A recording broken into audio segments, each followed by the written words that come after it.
Ano po, hindi na Secretary po.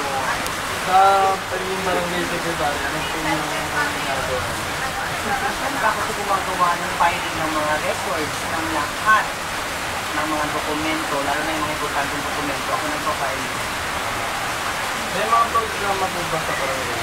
Sa activity? Kakatapos lang, more engaged activities kami noon, mga program sa daycare, kakatapos lang.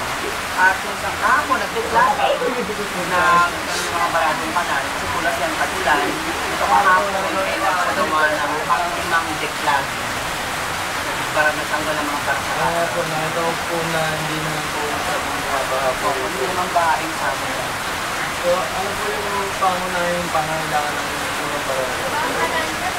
Ang yung pangangailangan, Bilang isang mga pangangailangan.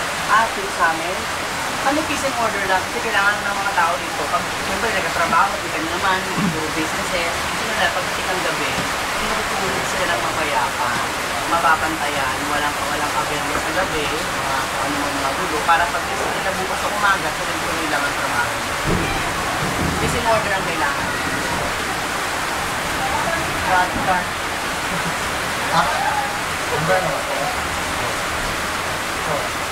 Ano-ano po yung mga suliranin ng inyong barangay? Yung mga, paano ito masusolusyonan? Yung po mga baha, Sa baha kasi, hindi naman yung habagat na-apektuhan kami, pero ang ginagawa namin, meron kami operation, free charging ng mga appliances. Meron kasi kami heavy duty generator, pag oras na nagkapahasang na ng hilaw, we make it a point na meron kaming street lights, at saka pag wala na silang mga charging ng cellphone, pupunta sila sa barangay hall, kasi kami hindi kuryente, may generator kami, pupunta sila para mag-create kami ng charging, free charging.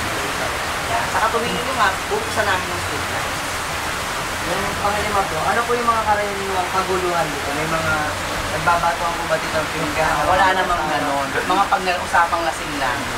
Wala ko itong batang ito eh. Sobrang lasing, hindi nagkakaintindihan. Maraming salamat po.